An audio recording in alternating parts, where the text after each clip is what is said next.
What's the scariest true story you've heard or told?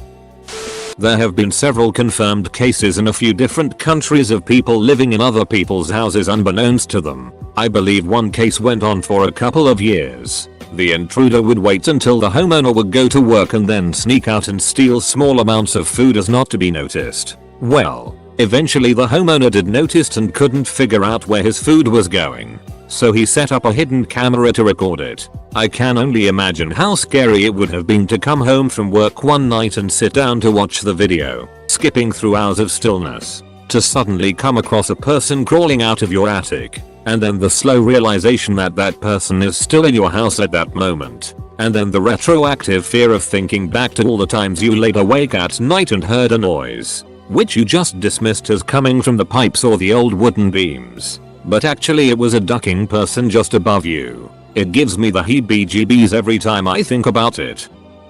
I was in class in 10th grade and the teacher was asking everyone how their weekend was. The quietest girl in the class spoke, and while breaking down in tears said she was on a trip in the mountains with her mom. They made a stop for some reason and she looked over the cliff and saw an overturned vehicle with a dead family scattered about.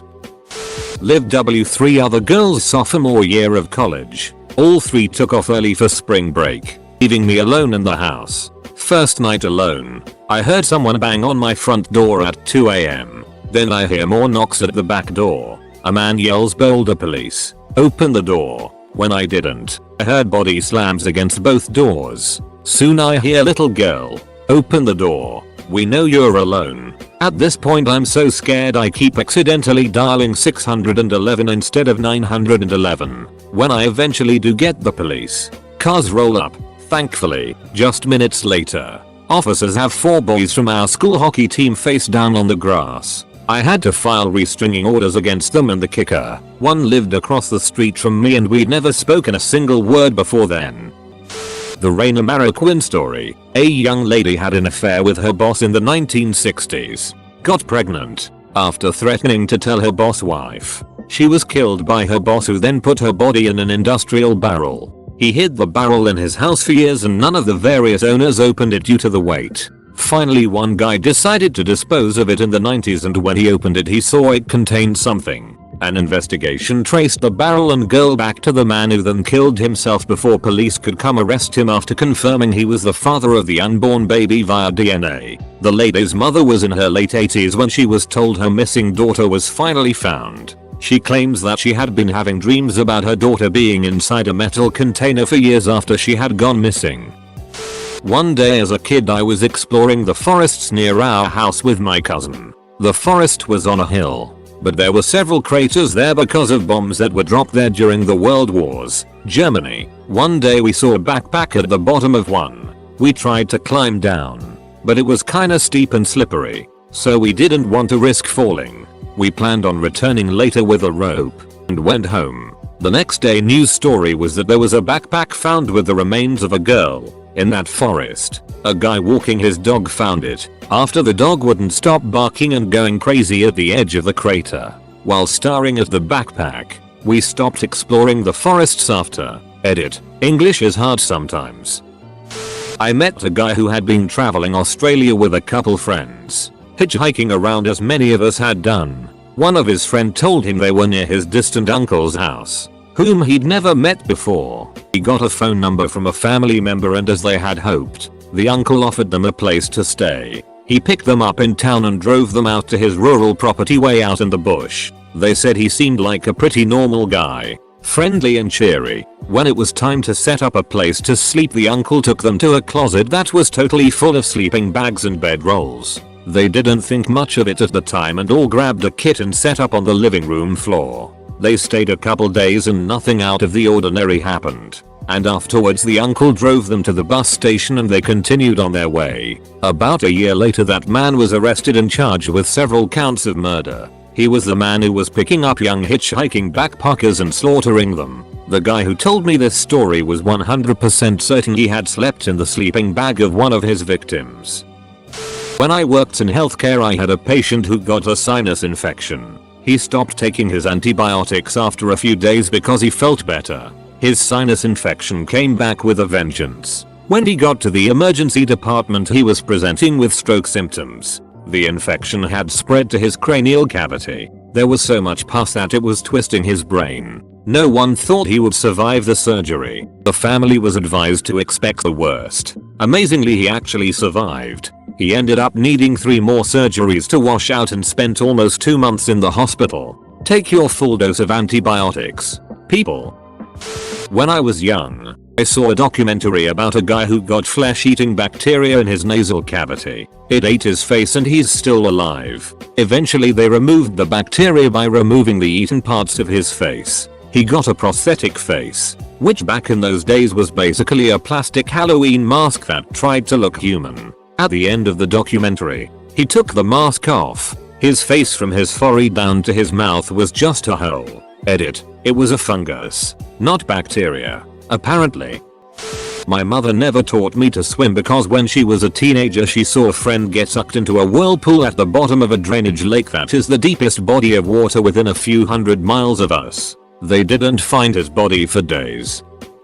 Back in the 70s, some friends and I planned a camping trip to Northern Cali for a long weekend. We packed up and headed north on the highway. Somewhere around Bakersfield we picked up a hitchhiker headed to Kernville, who we dropped off before heading further north. So we get to our campsite and start getting things set up. My GF finds a note tucked into the top of her backpack.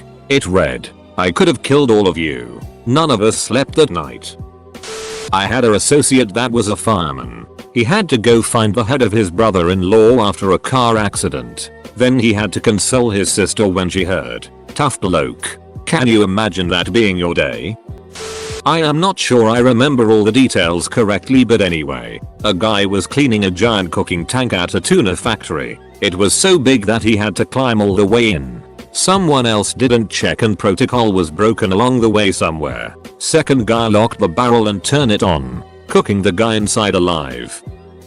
When I was about 8 years old, our school was doing swimming lessons as part of the curriculum. My mum worked late, so we went to after school care and didn't get home until after dark. When we got home, mum asked me to take my wet togs, bathing suit, and towel out to the clothesline to dry so I could use them the next day. I was so confident going outside to do this and had this real feeling of being a big kid. I walked into our backyard only for a man to be running at me. I screamed, jumped inside and instinctively locked the back door as I did so. As this was happening, my mum told me she heard the guy jump the gate which was next to her bedroom just after she heard me scream and came running to find me. I slept with the light on until I was 16 and I get my husband to go outside for me while it's dark. One of my dad's friend's wife was murdered by some crazy dude walking down the street. This guy had just been released from a mental hospital and literally just stabbed her as she walked home. When my dad's friend came back, he thought she had just taken the dogs out for a walk, so he walked along the normal walk route and he saw loads of blue lights. He was stopped by a police officer and wasn't allowed any closer until he saw that it was his wife. Well, there's that story about a woman who was found pushing her baby had been dead on a swing for 2 days. The baby died from hypothermia and dehydration. She was found not criminally negligent due to schizophrenia. I don't know if this will seem that scary to y'all, but one time when I was about 16 I was at a laundromat with a friend in her neighborhood. I wasn't as familiar with the neighborhood. I was just there to hang out with her. We start walking inside and there's this man standing outside his car, seemingly looking for something. He was a bit older. My friend walked right past them without giving them a single glance, but he caught me looking and asked, "Will you come help me find my phone? I dropped it down here somewhere and I can't find it." The hairs on the back of my neck stood up and I looked into the car and noticed a second man in the car staring dead at me. I'll never forget the way he looked at me. I immediately snapped my head away and followed my friend inside. When we got inside, she told me that those men were known traffickers and that was one of their ploys. I was shaken up because if I had been a little younger and a little dumber, I don't know if I would have seen the second man in the car. I think I might have helped the old man. There was a man who got out of his car after it broke down on the highway and attempted to walk across the highway to the other side late at night. He was hit by a car and his body was driven over so many times that by the time the sun came up his body parts were scattered across 300 meters of highway. Edit. Link to image of event. My mom's best friend was murdered by a man because she broke up with him.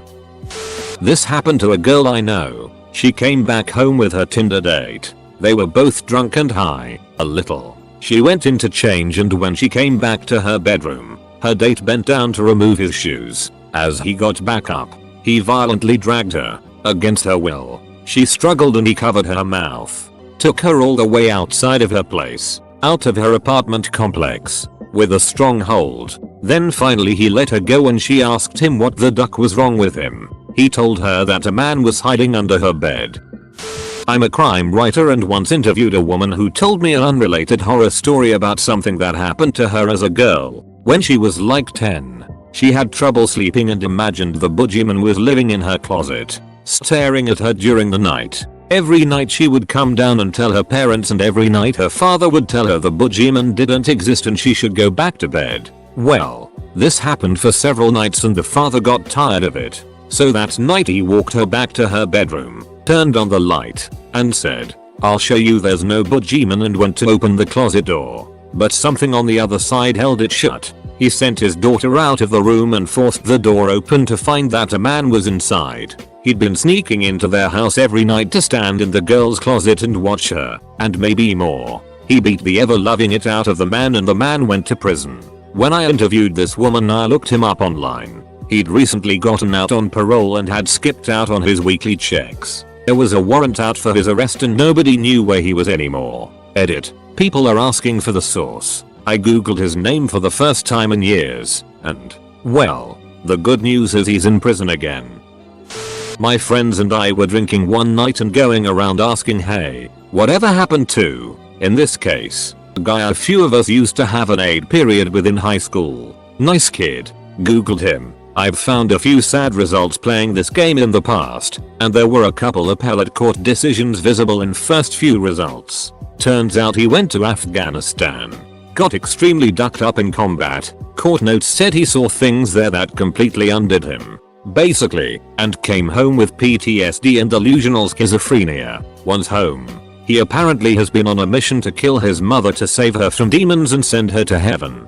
He's tried and failed numerous times. Apparently, it's not just that Amathan plot though, it's all the surround. We looked up his social media accounts then and it's just threads and threads of manic rambling about demons. It was sad to find this, and not the only time I've found a former classmate lost his or her mind. Unfortunately, but also terrifying to think you could be normal, then through one set of circumstances or another, become completely insane within a few years.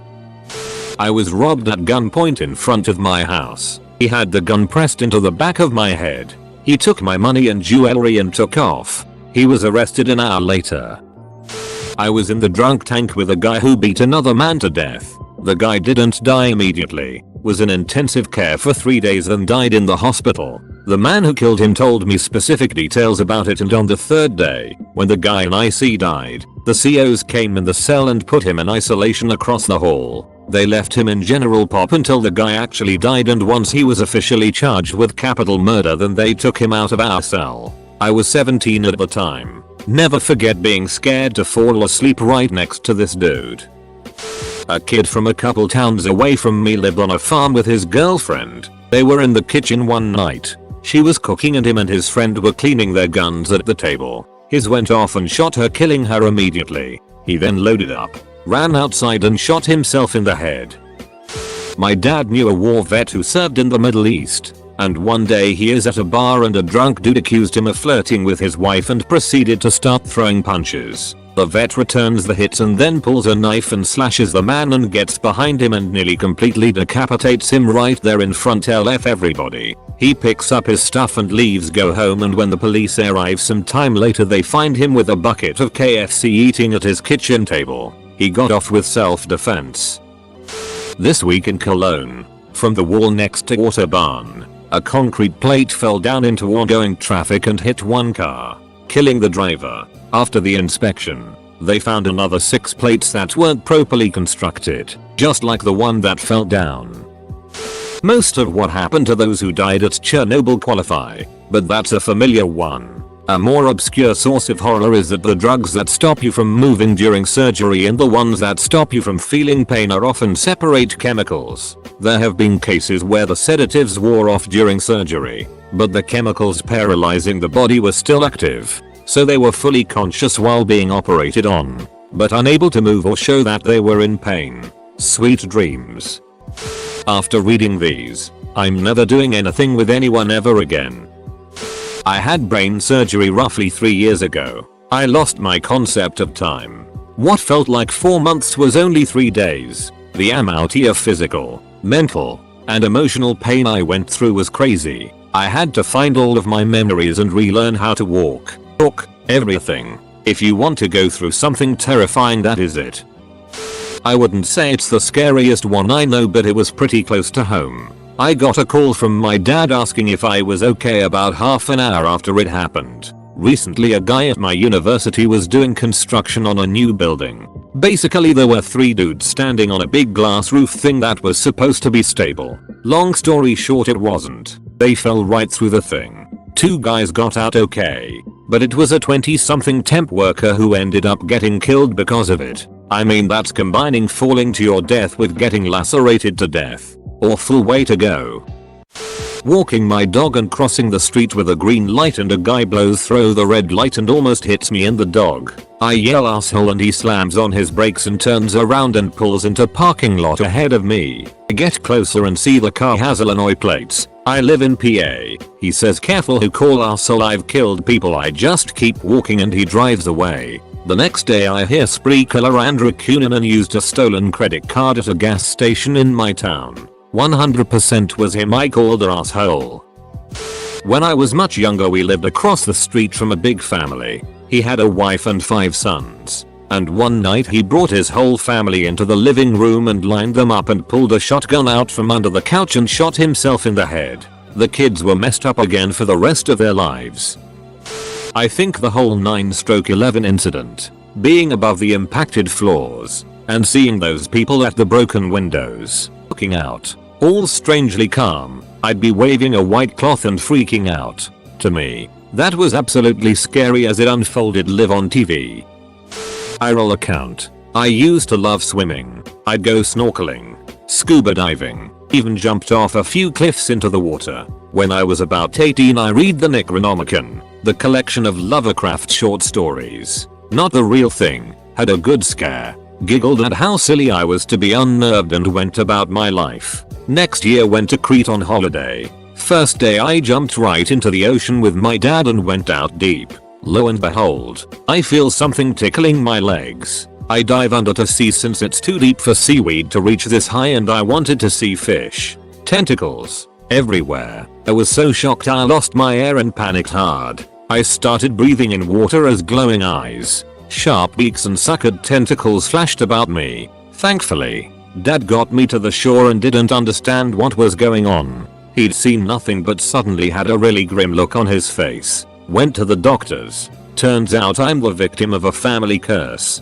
Schizoaffective disorder. My dad was horrified cause since he hadn't got it like his brother and mother. He thought I'd be safe. They caught it early, but this revelation then led to a lot of aspects of my life being thrown in the air. Entire people in my life became false. Ideas I'd had were delusional. Outbursts revealed to be due to mood swings. I'm doing much better now. I still don't go in the water. Short story. My wife is from Enterprise. And I guess a kid in her school got beheaded on his way home. Was literally found with his head cut off on the side of the street, and to this day no one knows who did it or how it happened. Absolutely gives me chills. Few years ago, I worked at a bar near a forested area. One day, it was like 10 PM and some random kid comes running and screaming and saying my mommy and daddy are trying to kill me. Shortly after, a woman and a man enter the bar, presumably his parents. They ask me if I saw where their son went. I said no and they exit, muttering to themselves. I call the police and they come like 13 minutes later. They search the area for the parents and take the kid with them. And that's all I remember. Edit. Typo. This happened to my wife's friend. So one evening she was driving home from work in a quiet area when an unmarked police car speeded up behind her and started flashing his blues and signaling for her to pull over. To this day she doesn't know why but felt something wasn't right. After a call to her boyfriend he gave her a contact number for our local police station. She rang the number and asked about an unmarked police car wanting to pull her over. The person on the phone did a quick check, or possibly contacted a dispatcher. I don't remember. What they told her was to keep driving but stay calm. Within a few minutes 4 marked cars came speeding up behind and before she knew what was happening boxed the unmarked car in and forced it to stop. The dispatcher told her to drive around the corner and stop. As it turned out this guy was being hunted by police for pretending to be an officer to get young women to pull over where he at gunpoint rapes them. When I was a kid we lived on a large acreage. One night we came home late and as we entered the driveway we noticed a car pulled over down the road against the ditch that bordered our property. We saw 2 people, one of them climbing out of the ditch. When we parked my mom told my dad to go see if they were okay or needed help. My dad said that they looked to be okay and it was probably not a good idea so we all went in and to bed. The next morning we were woken up by the police. They had our whole yard taped off because some horseback riders had noticed a leg sticking out of a black plastic bag in the ditch exactly where that car was parked. That look on my mom's face I'll never forget. We know for sure my dad wouldn't have made it back home alive if he had listened to my mom that night. A van of 6 people and a driver are on the way to an engagement. Lonely roads and the driver dozes off. He wakes up and realizes that the van has gone out of his control and in the seconds he has, decides to save himself and jumps out through his door. Van out of control. Runs down. Tosses and rolls. 4 people in the van died on the spot. Unlucky person survived with minor fractures. The other person had barely survived. She had her skull cracked. The bone under her eyes broken and caved in. Glass from the window stuck to her eyes. The nasal bone broken. Jaw broken and teeth fell out. Shoulder bone broken and dislocated. Hip bone fractured. Toes broken and a huge chunk of skin gone in her feet. She was wheeled into the hospital and performed surgeries on. She said the only thing that got her through was thinking that her kids would grow motherless. When I saw her post-surgery, she was completely wrapped in bandages like the Invisible Man. Gaps for eyes and a hole for lips. She couldn't speak for months and couldn't walk for a year. This was my mom and the year was 2006. I was 9 or 10 then and the memory of her mummified form still haunts me in my dreams. I think the story of Tina Fey getting the scare on her face is super ducked up. She was a kid just sitting and playing in her front yard when a random guy pulled up, got out of his car and slashed her face for no reason with a razor. WTF.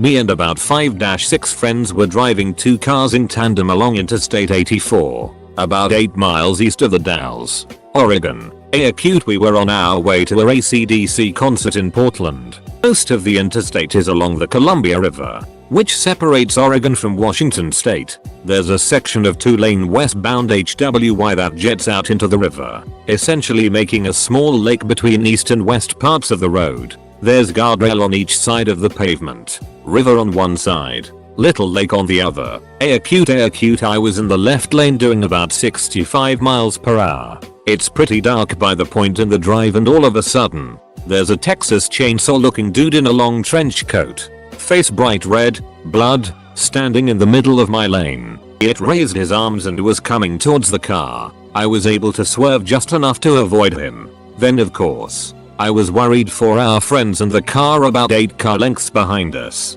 They swerved hard, almost losing control but somehow didn't hit this scary, blood-faced horror show in the middle of the HWY. There was no wreck, no evidence of damage to the guardrail. We stopped in the Dalles to report it but never heard another thing about it. Scared the it out of all of us. Edit. Spell. My best friend and someone I've known since I was in kindergarten was at Santa Barbara during the shooting. His friend and roommate was gunned down in front of him. I'm not sure how he survived. I remember the feeling of horror when I stumbled upon the live thread that morning. Just this feeling of being useless. You know something has happened and your best friend is in danger and there's nothing you can do because he is so far away. I'm so glad he survived but it still must haunt him. When he came back home afterward, he immediately came to my place and asked my family if he learned to use our pistol and rifle. Only family around he know that had firearms. I don't, maybe it was a coping thing. Apparently he goes hunting now. Bachelor's in microbiology and he goes hunting, takes all sorts. I'm proud of him though. Only guy I know from my hometown to make it through college. I live on a dead-end street. One day I was cleaning and heard my younger daughter talking, but my older daughter was at school, so we were home alone. I go into her room and there's a man on the street she was talking to through her window. I quickly ran outside to catch him, but he was gone. A few weeks later my older daughter was riding her bike, then quickly came inside crying and panicking. She said an old man was trying to talk to her while she was riding her bike. She described the guy I saw talking to my younger daughter. I reported it and haven't heard anything back. I swear if I ever get my hands on him I'll be happy to go to jail.